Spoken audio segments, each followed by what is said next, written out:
Good afternoon. I am Benet Edwards, and I am with the Maryland Higher Education Commission. And my colleague is here as well, Isaiah Ellis, and he'll be taking over shortly and going through all this exciting information about state financial aid. He knows a lot of that information inside and out, but he's going to take over and give you guys a really exciting time as well as inundate you with information. How many of you all have heard of the Higher Education Commission, the Maryland Higher Education Commission? What do we do? What is it? What do we do? Anyone? I mean, I saw all of these hands, so I know. I've just heard of it. I've just heard of it. You've heard of it. So just a sample of what we do. Anyone, one little thing. I mean, I know I have a daughter in college and she gets some money, like a grant or something. Awesome. Absolutely. That's one thing that we do. One major piece of the work that we do, what we're going to be talking about today. We manage, I don't want to say manage, but administer all of the state's financial aid dollars. We award over $100 million a year to more than 50,000 students in state financial aid. They can be scholarships, grants, different things of that nature. So there's a lot of information that you will receive today that should be very helpful. Okay? So now we all know about the Maryland Higher Education Commission, right? All right. We're ready? Okay. We're going to start off talking about types and sources of assistance when you start talking about financial aid. Types of aid: grants, scholarships, loans, work study. What is work study? Does anyone know about work study? Yes. This is just a guess. Okay. It's studying for a job you wish to have in the future. Okay. Has something to do with a job. Anyone else? Work study? Yes. Job where you're learning about what you want to do. Okay. Anyone want to add to that? Yes. When I went to college, I worked in college and made money for my. Yes. When you're in, that can be part of your financial aid package. It's part of your financial aid package, and normally you're working to earn money while you're in college. Your job will most likely be on that college campus, and you're paid to work. Now, we receive a scholarship. Do we have to pay scholarship money back? Is it something that we have to pay back? No. Loans. If we receive a loan, do we pay it back? Yeah. Yes. If you borrow $5 from me, I would like to get my $5 back. Sources of aid. Sources of aid. Sources of aid. You could possibly receive federal aid, state aid, which my colleague and I, Isaiah, are here representing today, talking about state aid, institutional aid, private, and other. When we talk about institutional aid, what are we talking about? Institutional aid. That's saying that colleges and universities, they have aid that they offer also. So you can go to your colleges and universities of choice, or just to learn about different colleges and universities programs that they offer and learn about their type of scholarships that they are given there. Federal. What is an example of federal aid? The Pell. Federal aid. Now, is that something that's free to us, or do we have to pay it back? Free money. It's free money. We say free money, but we need to give something. What do we give? We go to school and we make good grades and have good GPAs. So it's free sort of, but we just have to do something, and that's get good grades. So it's definitely free money. Yeah. What if your parents are in were affected by the economy and can't even on a scholarship pay all of the scholarship? Yes. What would happen then? If they cannot, you don't pay scholarships. If you receive a scholarship, this is money that you can receive. It's not about what you cannot pay. If your parents are not, if they do not have the finances to pay at that time, there's a possibility that you could maybe compete for a scholarship or apply for grant money. That's what this would be about. Okay. All right. Well, hopefully we do, because my parents will soon be moving to North Carolina, and hopefully we get a good job there. Okay. Or just something to think about there. Yeah. Now, when we talk about private aid, what are we talking about with private aid? An example of private? Would a bank be bank able to loan. issue private aid? A bank can give us private aid. Something sometimes, we think about a credit union? Credit unions, they do private money, things of that nature also. And there's always other. What is other? Possibly a friend or a family member. We never want to leave out our friends and family members. They're always a source, possibly, right? Now we're talking about applying for financial assistance. How to apply?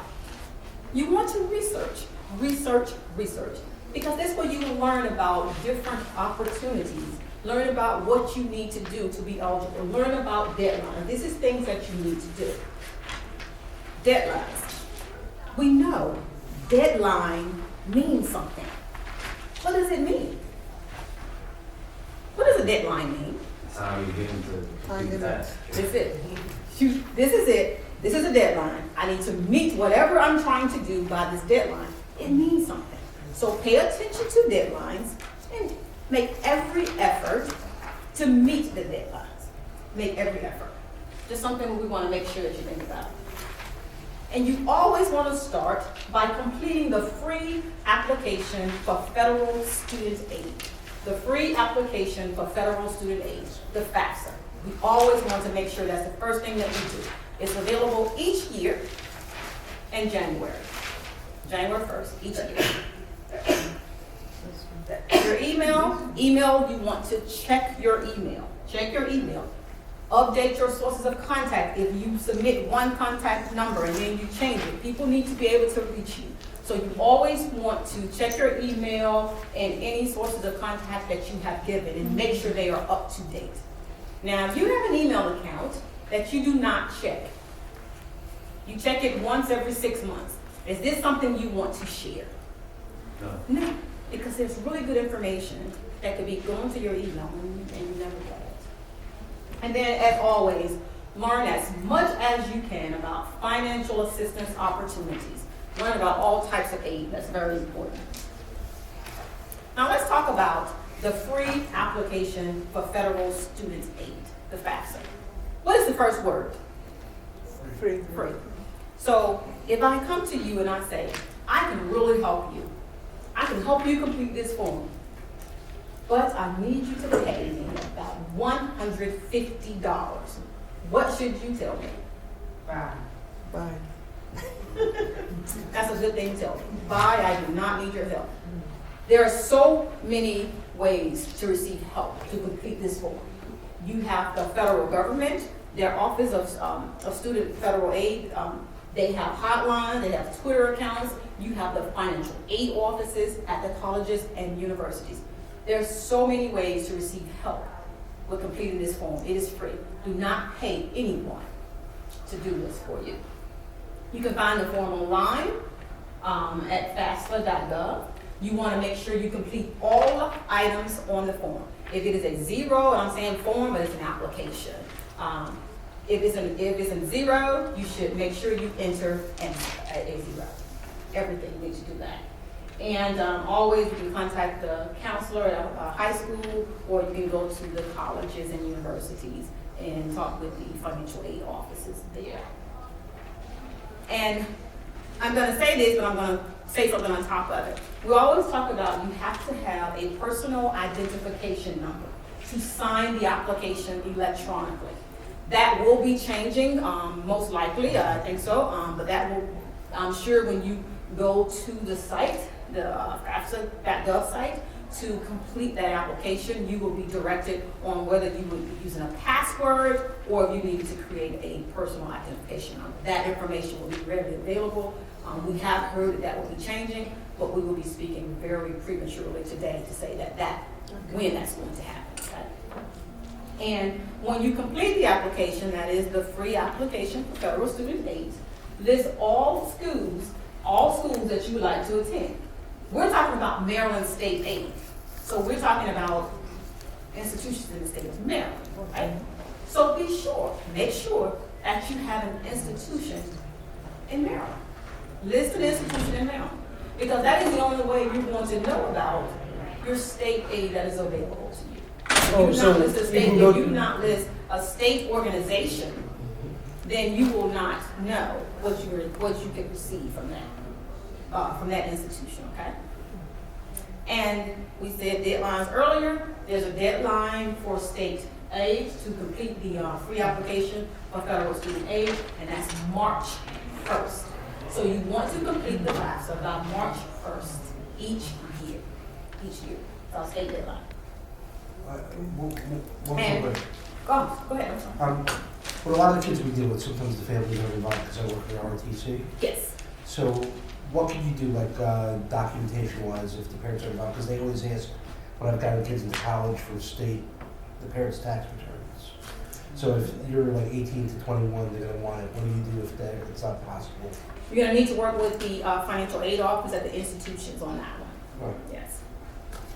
And that's gonna be really the best thing to do, because they'll have to make some decisions around that, because you really need information for the FAFSA, and you're not able to get that information.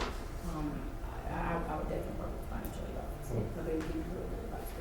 So this part at the bottom, so if you fill it out using the tax information from the previous year, and you don't have the one for this year until later on, you can submit it later on?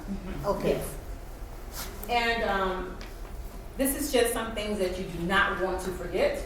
I said to list a Maryland institution. That's very important to have that Maryland institution listed, at least one. If you're interested in 10 Maryland institutions, then you list 10. It's not going to cost you anything to do that. Make sure that you receive a confirmation page after you have submitted your application. That's very important. You want to make sure that it's completed and submitted. That's very important. And there is the IRS retrieval button that's like you can click to kind of bring your taxes to, not kind of, but it brings your tax information in for you. These agencies are linked, the U.S. Department of Education and the Internal Revenue Service. So if you have completed your taxes, you can use this IRS retrieval button and just kind of import that information in, because you have to have tax information if you're required to complete taxes on the application. It is okay to estimate the tax information if you have not completed your taxes, to make sure you go ahead and complete the application in a timely manner. Now, if you estimate, that means once your taxes are completed, what needs to happen? You need to give them the updated You information. need to go back into the application at FAFSA.gov and update the information with the correct numbers. That's very important to do that. Is that as simple as just hitting the retrieval button again? If you have completed your taxes, yes, but if you have not completed your taxes, you're not going to be able to go back and use the retrieval button most likely, because you've already submitted the form. I was going to ask you, if you hit the retrieval button and all at that point all you had was 2012, and then later on you want to update with 2013, can you do that, or whatever the numbers? You need to pull the correct tax information in there. I don't even know if it'll let you pull the Yeah. I was incorrect wondering if it information. allow you to update automatically. Yeah, we'll let you do that. I We'll know let that. you do You it. trying But to yeah, do if What's you- gonna happen is that with the IRS retrieval button, if you do not have it up to the most recent tax returns in there, it's gonna send an error code to all the institutions for the financial aid processing. And then at that point, you're only gonna get estimated financial aid award letter. And then once you actually go in and complete your taxes and have it populate onto the FAFSA application, then it's gonna send another code over to the institution letting them know that you actually completed it. It will not let them send over and draw down any funding unless that is complete, that process is complete. So if your taxes are, if you're still working on your taxes, is it better than just estimate it yourself? Or is it- Absolutely. And Rather than doing the IRS retrieval? Absolutely. And if you're self-employed, you wanna use a 3-year average. Yes. I know for myself, if you have done the estimated tax, Mhm. and then once you've completed your taxes, you can go in and hit the retrieval button, and it will pull up your current information. Okay. Once you put it in and submitted it to IRS. It will let Then you you do need to that. give it about 3 weeks to give it a little time. Oh, yeah, not yeah, like not immediately immediately. there Right. when you do that. That's the thing about it because you need to give it time to process. So that's the thing there, processing Okay. the time for the IRS retrieval information. Yes. Yeah, I might be jumping a little ahead, but anyway, since we're on taxes, once you've completed this process, should you contact the school once they receive it and make sure that everything's okay? and that you were talking about some codes or whatever, just touch basis with the institutions to make sure. We're not getting into a lot of detail about the codes at the institution level, because we were talking about like just kind of the state, what you Yeah, I need to know do. that. I Yes, just so I wanna don't know, wanna give you, should we don't I wanna contact take you too school? far down the road that we Yeah. don't, that wouldn't be good. But one thing I say, I would contact an institution just to find out if is everything okay and have you received everything. That would just be me. Okay. But you also really need to give the institution time to receive the information and process it also. But just personally, I don't think it's never a bad idea to follow up on your information that the institution has received. Yes. With Maryland Aid, can you go to a college outside of Maryland? There's a possibility that you can use a certain type of money outside of Maryland if the program is not offered here, but we'll talk about that a little later as we go down and talk about the different financial aid programs. Okay. So that's something that we'll talk about. And now, as we go into more detail, we're about to get into the expected family contribution and some of the programs as well as cost of attendance. I'm gonna take a seat and I'll turn it over to my colleague, Isaiah Ellis. Let me formally begin by saying thank you for that, and good morning, everyone. Well, not good afternoon, it's still in the morning. When you're finish filing the FAFSA, the free application for federal student aid, you're gonna receive an EFC, which is also known as the expected family contribution. It's just the index number that the institution on the institution level will determine to see how much need-based aid you may be eligible for. That's not the number that you're gonna use to determine how much you have to pay. You wanna save that for the net price calculator, which by law, every institution is supposed to have on their website. So you can go to each individual website. It'll be a dummy financial aid FAFSA application completed, and you'll be able to determine how much of a net balance you'll have to pay for that particular institution. So when you complete the FAFSA, you're gonna get a student aid report. It's gonna explain everything that you have placed into the application in itself, as well as the EFC. Nowadays, it's not like when you completed it, when I completed it as well, it was with paper. And remember, we all remember you sent it in for 2 weeks processing. It's no longer like that anymore. Because it's gonna give you the details of what you put in. The EFC is also gonna let you know if you're eligible for any Stafford subsidized and unsubsidized loans, as well as if you're also eligible for any Pell Grant as well. It will not have on the student aid report any institution aid. You're gonna save that for the award letter when it gets to that point. But that's what the student aid report does. The schools also receive what's called an ISAR, Institution Student Information Report. They receive that. It's just a report detailing all the information you have provided on the application in itself. So you want to just make sure you take heed to that, because as we're going to go through, we're going to help you break down and understand what exactly that EUC number is, because you tend to hear it a lot. I could say at this point, you probably heard it about 3 or 4 times, and you're saying, okay, what is that number? So you want to make sure you do that as well.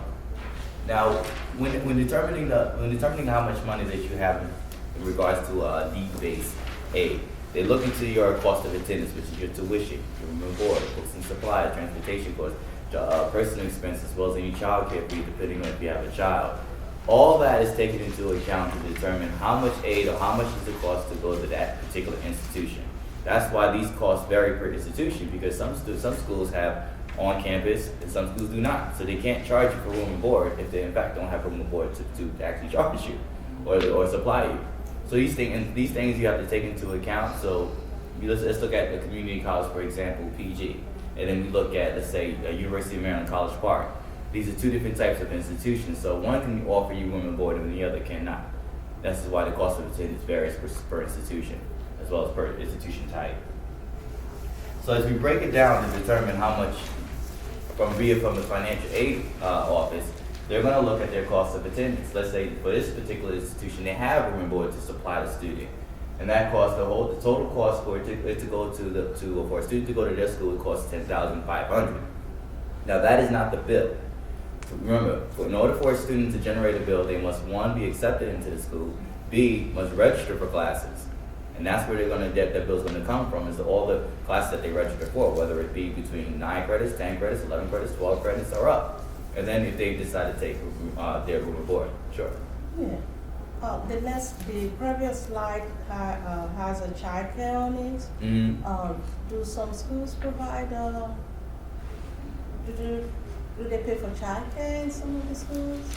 Nationally, some schools do, but you want to contact that institution because some schools may have daycare, some for-profit, non-profit schools may have daycare, but not every single school in America does. So that's something that you, when you're speaking with the admission office, that you want to ask them, do you provide childcare and do you not? Some community colleges offer it as well, but it's something you want to contact them and ask if they do offer that. Great question, by the way. So when they're determining how much need you're eligible for, remember that you see that 3,000? That's not, again, it's not the bill that you have to pay. When you see that, let's say you see that on your student aid report and you say, this is great. What they're gonna do is they're gonna minus that from their cost of attendance, and then they're gonna try to match that $7,500 of worth of need to the best of their ability. They may exceed that amount, or they can't exceed that amount, but they make it close to that as much as possible. Now the bill itself may actually be, let's say, $5,000, which means that the student might get $2,500 worth of a refund check. That's how they get the refund checks, coming from that number there. And that's better explained when looking at it like this. For example, you have school A and school B. The tuition and fees, room and board, all came down to estimated bill of $7,500, which is that maximum amount of need. But then you have your transportation expenses and everything else that actually came to that cost of attendance. You see, the difference between this is that this is the only thing that's going to go on their bill.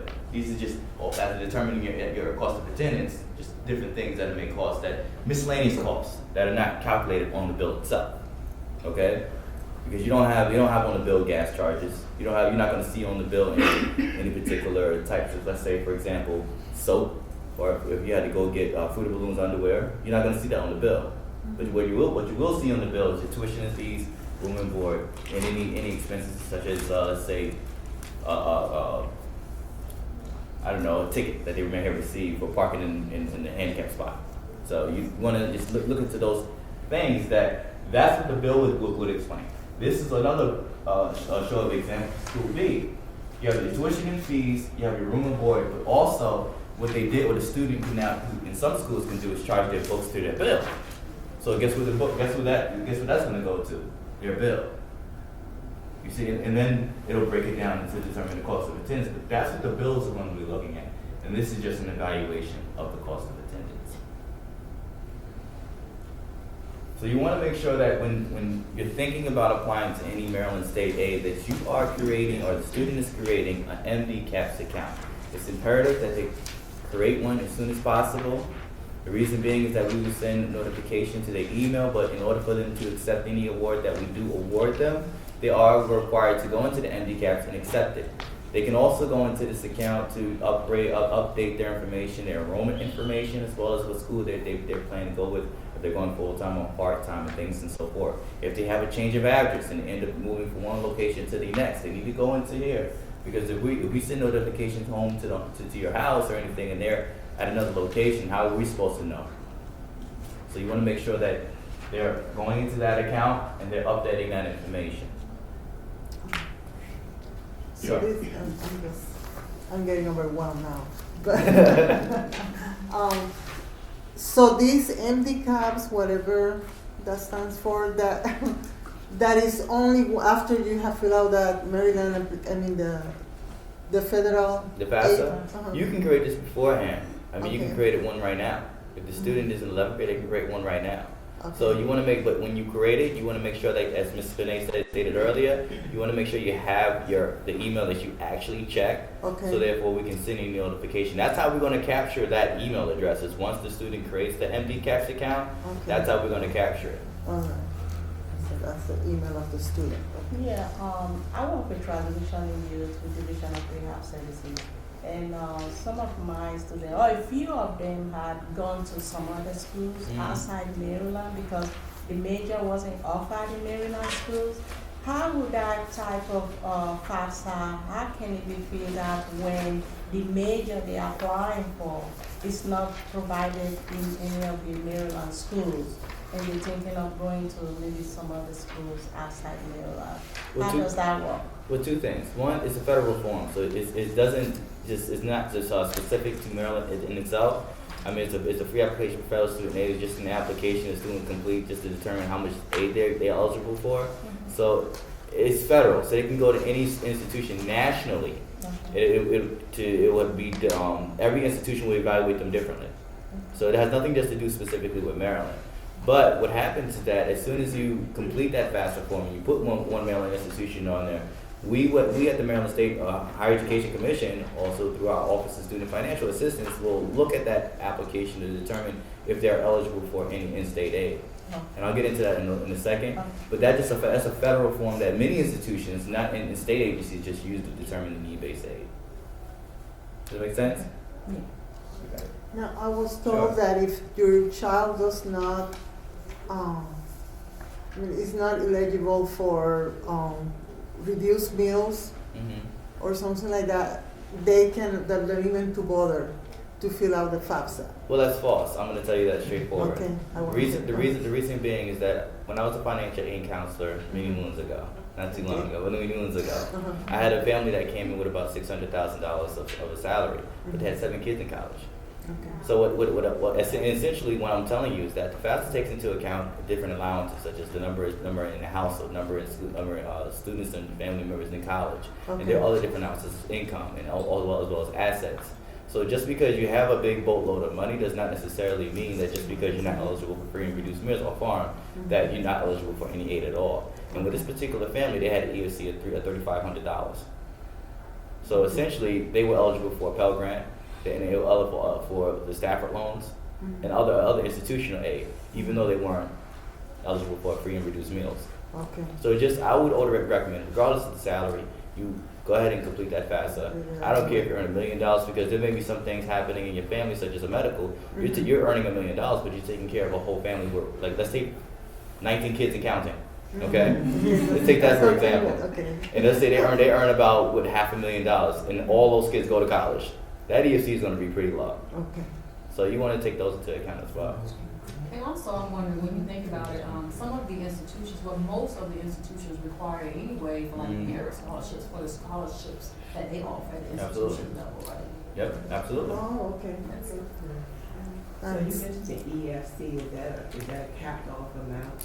Because in your calculation, you did deduct it from any of the amount, what needs to be paid on the actual handouts, it wasn't in your calculation yet. What's the max you can get as far as the index number? Well, the max you can get for EFC price this year was $99999. 9,999. More like 999,000. So that's pretty much the max. At that point, you obviously know you're not going to be eligible for any need-based aid, but you will be eligible for unsubsidized loan, which is a 2000 signed by George Bush back in 2008 when he was making his way out of office. So you will be eligible regardless for that. Also dealing with the subsidized or unsubsidized loan, that if you are a parent and you decided to apply for the Parent Plus loan and you are denied, then that $2,000 will increase up to $6,000 for freshmen and sophomores, and $7,000 for juniors and seniors. That will be in their name. But that's, again, that's important. That's why it's important that you fill out the FAFSA, because if you're on that, let's say you're on that crust that you're not exactly eligible for Pell Grant, but you don't make a lot of money, as evident in your lifestyle. So, but there are avenues you can go down. Great question. Somewhere in the application, do you have to indicate if the child has a disability or no? No, that's going to be a discussion that you're going to have with the financial aid office as well as the admissions office to make sure they are getting their services. Also letting the financial aid know, because they're going to have to perform something called a professional judgment, and they do have authority to increase that cost of attendance for the institution if there are costs that you're incurring for your particular student because of the services that they require. They'll have to also enroll with the disability support services of the school, so they'll take care of that. So you can get an estimated cost from the school of those services and put that on. Well, most services are provided free, but if there's a cost to you, you have to supply those costs to the financial aid office. Like if your student needs personal assistance, people helping the physically disabled. Right. Most of those costs are free with the institution itself. Let's say, for example, I know several four-year institutions here in the state of Maryland that provide one-on-one attention to students at no cost. So most of those costs are free, especially with community colleges. But if you are at a college where they don't supply those particular services, then you wanna also know how much do those costs. Those costs will then be evaluated when determining the aid for a student, because then they're gonna say, well, you require a little bit more aid than other students, and then we're gonna increase that cost of attendance. Now your need-based aid is actually increasing as well. Or if you're at a college where your student actually needs personal assistance to get up in the morning, to be groomed and dressed, that's gonna be an extra cost. That's not provided for free. Right, that's what I'm saying, is that cost that you have to dictate to them and saying, look, someone's gonna have to incur this cost. If we're gonna have to incur this cost, we're asking that you increase that cost of attendance. Right. That's what I'm saying, is that's it. Okay, so the college will do that for you. right. So then that's what you would submit to FAFSA. Well, you wanna submit the FAFSA first, that's the Okay. first thing. And then you also wanna contact the admissions office, and you also wanna contact the individual service, usually the transition services inside of the institution itself. At that point, you're gonna tell them, why my student or my son, my daughter requires this particular service. You do not offer, or do you offer this particular type of service? If they say yes, then most of the time it's covered by the institution. If they say no, you're gonna be the one pretty much bearing that cost. At that point, you're saying, I'm bearing these costs, and it's gonna cost us more for my students to go to your institution. I need you to increase that cost of attendance, and it's important you do that, because by increasing the cost of attendance, because we're gonna have other expenses, they're gonna extend that to $12,500. Now your need base will increase to $9,500, and they're gonna try to meet that as best they can. It's really offsetting your expenses. If they're able to do that through your financial aid, they're gonna try to do that. Okay. But that's how that's gonna work out. Okay, on that point, when they increase that, does he get the the money to go out and get the services that they want to support? I'm getting confused. Well, I wouldn't say support, I would say they don't supply. Well, no, I know they don't But- supply, but by you saying by him increase, does that give him extra income to go out and get? They're not gonna give, what's gonna happen is that all the money is gonna go into the student's account in itself for those particular services. Right. If once the student he's gonna receive a refund check that could then be put into the bank, and that's part of the educational cost of what the refund is supposed to be used for. Right. Okay, so they're not gonna give the money up front. What's gonna happen is that it's gonna be sent to the student's account. After everything has been applied, the student's gonna receive a refund check that can be used for any additional services or as reimbursement. Okay, so in essence, yes. Okay, okay, thanks. And just, I would think, another, piece of information I would like to add, I would always encourage you to talk with the coordinator on the campus and the disability services office, and they can provide you some excellent information on which services are provided, and if they do not provide those services, the resources are referring you or telling you exactly how that institution works. That's gonna be very important, I think. Great questions, by the way. I'm enjoying this. Coordinator. So you want to make sure, and this is what it looks like when the student and yourself go into to create the MDCAPS account. It's real basic. Sorry, it's not fun-loving look to it, but this is where you're gonna go complete it. You can tell create a student log on if you forgot your username or password, and if you just want to go back to the main website. So you want to make sure that's how you know you're on the right site. If you see anything different, then you know that you're not necessarily on the right place. So a couple of different things. Yeah, we have more than two. We have over 20 different state financial aid programs. But right now we're going to talk about the Educational Assistance Grant and Guaranteed Access Grant. Once you fill out the free application for federal student aid prior to March 1st, we're automatically going to evaluate you for what's called the Educational Assistance Grant, or also known as the EA grant, without you even knowing. Remember when Ms. Benet was telling you earlier, all you have to do is place a Maryland institution. If you want to put 10, you can put 10. Mm-hmm. Once you do so, we're going to get that information, and then our Office of Student Financial Assistance will automatically evaluate the student for that particular grant. Okay? That is a full-time grant. Student must be full-time. They must be going to a Maryland institution, and they must complete the FAFSA prior to March 1st. Now, they can't be used for part-time or half-time. They must remain full-time in order to receive this, and they must complete a FAFSA every single year in order to be even to apply for this particular award. Okay? So you cannot receive this with the Guaranteed Access Grant, which we're going to talk about in a second, but you want to make sure that they are looking at their email because they have almost up to 2 weeks to accept the award. So it's imperative that they are looking at it, and if they are awarded, they're going to go back to the MDCAPS to accept that award. We also have what's called the Guaranteed Access Grant, which is up to $16,500. It does come with income requirements. Again, you cannot receive that with the Educational Assistance Grant. Student must remain full-time. They must have a cumulative GPA of 2.5, I believe, yeah, unweighted high school GPA, and they must complete a college preparatory program. So you want to make sure that they do that, and the biggest part of all these awards is that you can't get into college without a high school diploma. You must complete high school as well. So you want to make sure that they do that. And again, they can only use these two particular awards in the state of Maryland. Okay, but if you have a situation where the state of Maryland is not providing what the student needs in any of its institutions, is that disqualifying? Should it say, okay, I gotta go out of state to get what I need, you still can't apply for that? For those, yes. For these I'm about to talk about, no. Okay. Great transition. I like it. You said high school diploma, understand for the Guaranteed Access Grant. Is that also true for the Educational Assistant Grant? With all of our awards, that is actually true. Okay, so GED or certificate completion certificate? For the GED, I believe, let me get back to the GED because I believe with the senatorial and delegate, you should be eligible for that. But let me get back, I'll get back to you, I'll give you my card at the end of the day and I'll send you an email on that one. What if they didn't apply for FAFSA by the deadline of March and they're still in high school? What happens? They'll be They have placed, to wait till... well, if they don't complete, they'll be placed on a wait list, which means that the first round of students that did complete the FAFSA at the deadline, then if once after that's been completed, then if there are any funding available, then it would be awarded. But you don't want to run that risk. You want to try to do it beforehand. I mean, some grant programs that you could just enroll a resident and not actually go to enroll institute, it still would be funded. About to get into that in a second. Okay. Now, the senatorial and delegate, we allocate up to $9,000 per senator per delegate in each district to hand out at their discretion. The senatorial that we're about to discuss right now does require a FAFSA on file. Okay?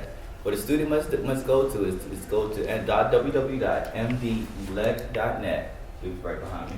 Probably not. Oh yeah, it's at the bottom. .net to find out who their local representative is. And it's important that they do so because with these particular awards, if there's a major not offered here in the state of Maryland, with the authorization of their local representative, they can't take that out of state. Okay? And at that point, if you decide to go out of state, I would recommend that you discuss with our ACM, our Academic Common Market Department, which they will be able to tell you that you can receive in-state tuition in, let's say, Tennessee. That makes a big difference. It's like a $12,000 difference. It's an academic common market. Academic Common Market. If there's a major not offered here in the state of Maryland, you should, if you plan to take that out of state, these are the first steps you should be considering. Got a phone number? Yeah, 410-767-3301. That's the academic common market. But that's going to be our general number because I don't know who may be staffed at that particular day. Okay. It's a group of 3 or 4 people. You want to make sure you contact. You just ask. I'm interested in academic common market. You forward me to a representative. I'm trying to think about 3 or 4 names, but I'm not sure it's going to be in the day you call. Okay. So when do you deadline on this one? When is it? The deadline for this one is going to be it's going to be March. The overall deadline is March 1st. But with the different with the different representatives that you may contact, they may have different deadlines. They may say, we need all information in by February 15th. We need all information in by January 15th. They're handed out at discretion. We step back. We say, each local representative or each legislator, you guys are handing out at your discretion. We're not going to interfere for the way you administer your aid. Okay? So, but the good thing about this is that, let's say, for example, you're interested in Harvard. You go to Harvard, you come back down, you get your degree in Harvard, you're excited. You want to go to UMCP now as a graduate student. You can use this as for your graduate school as well. Oh, okay. Okay? So, long-term planning. Yeah, so can you repeat that again, actually? Sure. If you're interested in going to let's say you want to go to Harvard University, you get your degree, you come back down, you say you want to get your graduate degree. Yeah. You can use this aid for your graduate degree as well. And you can use this for graduate? Yes, you can. Okay. So you want to make sure you take that as well as remember how I also stated to you that you can for the Guaranteed Access Grant, for the Educational Assistance Grant, it's only full-time. You can use this for part-time as well. So good steps. These different avenues you can take down. Now also we just stated that. Now you also want it for the delegate scholarship. It's a little different from the senatorial scholarship because it does not require a FAFSA, okay? But if they say, we don't want to administer this award, maybe it's something, maybe I don't feel comfortable with doing this, they send it back to us, we're going to require a FAFSA on file. So it might behoove you just go ahead and complete that FAFSA, get it out of the way so you can make sure that you can take advantage of all the opportunities presented to you. And everything else really stays the same. The senatorial is renewable every year. The delegate you have to apply for every year. What do they have 3 delegates? I have 3. You can receive all 3 of them. So let's say, for example, we administer up to $9,000 per district. There's 4 or 5 in the district. There's essentially $36,000 to $45,000 floating around. I want to go ahead and just say, my son wants to go ahead and mow your lawn for a second. Get my name in the door. So you want to make sure you do that as well. And we have a couple new programs as well. We have the 2+2 Transfer Scholarship, which is for students that are attending a public community college and they plan to attend a public 4-year institution here in the state of Maryland. They're offered, I believe, it's up to $1,000 to $3,000, if I'm not mistaken. Yeah. But these are the requirements that they do have. They must be accepted to, of course, you must be accepted to go to any institution, right? But you also must require what the service that's required when you're completing the FAFSA. And you must have a cumulative 2.5 GPA. I mean, those are the basics. You must you must graduate from a community college. Now, just go and then you want to leave early, or you want to leave when you're about 57 credits, you're 3 credits short. You might want to complete that degree. So if you do so, there may be funding for that particular student. Yeah, I thought there was a specific amount of credits you have to complete before you. 60. You have to at least in every program or 2-year program, you must complete 60 credits in order to be towards your major, in order to be eligible for a degree. Okay. And it's imperative that they would consider completing and make sure that they at least have a 2.5 cumulative GPA. When I came down here from New York, I missed out on a $15,000 transfer scholarship. All I had to have was a 2.0. So just imagine today, if I was transferring down, I would have had a $15,000, or potentially coming up from a community college, $15,000 and an additional aid from the state of Maryland. Just imagine how much money that was. So this might behoove you to go ahead and meet that deadline as this episode was discussing a little earlier. Excuse me, before you start. Sure. You said you have to have an associate's degree? Yes. You can't just have a credits like 60, close to? You must obtain that particular one. Correct. The thing is that we want to encourage students to complete. And if we always have the conversation of where we're going to, it's okay at 54 credits to transfer to a 4-year institution, they're missing out on a great opportunity that can get a degree. They can actually have a degree while they're going forth. So it not only helps them academically, it also helps them professionally. When they're seeking a job, let's say in their junior and senior year, they can say, well, I have a track record of completion because I have an associate degree in, let's say, communications. I'm working on mass communications, I'm working on information technology, but it also helps at that negotiation when they're at the table as well. So we want to encourage completion to the best of our ability. So we also have the unaccompanied and homeless youth exemption. It's similar to the students with foster care, but it is extended out to the students that are homeless. And these are the ones that are not in physical custody of the parents or guardian. And they basically are as they're defined by our HR, that they are homeless. This conversation is going to be more important with the financial aid office that is really towards our community colleges, and they will make that determination because they're going to have to perform with a professional judgment and make that determination that the student is a homeless youth. Who makes that determination? The financial aid office at the community college level. So that it's not much I can say. Well, this is what they're looking for. Every student's going to be, of course, different, but there are certain guidelines that sort of frame that decision making. So these are other requirements. They must be enrolled in either a 2-year or a vocational institution or at a public institution in a 4-year for their 25th birthday. And we want to reiterate all the time, they must complete that free application for federal student aid. And these are a list of our career-based programs that are here in Maryland.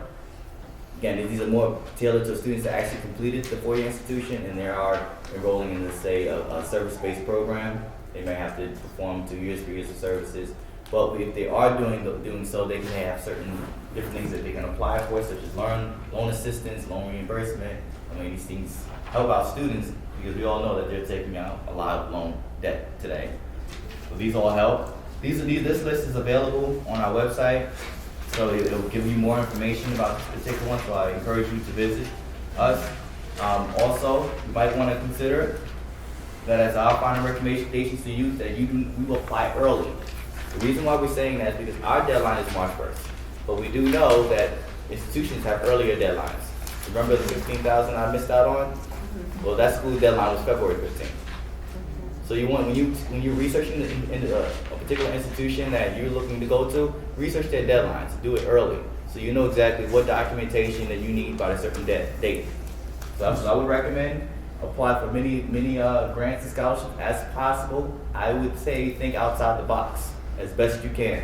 Just don't frame yourself to say, we have to just do this, this, and this. Try to think of any and every avenue of funding. Just as if you wanted to go for a job, how would you, if you were going to go for a particular job, you didn't know what kind of job you wanted, you kind of just put out a feeler out there to determine, or you look outside the box, okay? Just think outside the box when it comes to that.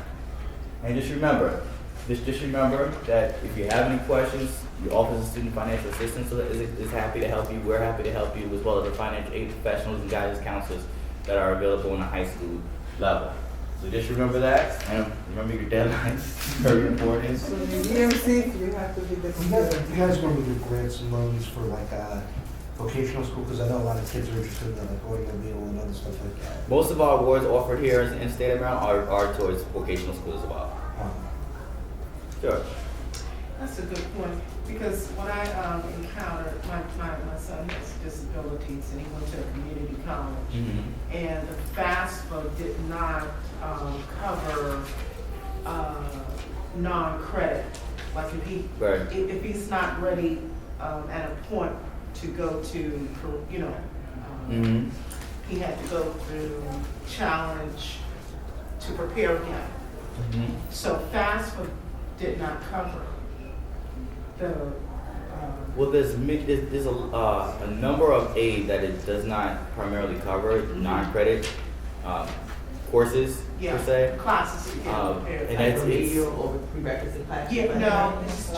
It's a lot of times we go through remedial classes and things like that, but a lot of the aid is only focused on credit-bearing courses. In that particular case, I would recommend definitely speaking with the financial aid office, because they have to make maybe institutional aid that can apply to those non-credit courses depending on how it helps the student in their major. But that's what would be my recommendation, is to speak to that financial aid office, because on the state level, on the federal level, there's not going to be aid that's going to focus in on those non-credit courses, to be honest with you. Okay, so just talk to the financial aid office to Right. see what they can do to get. Right.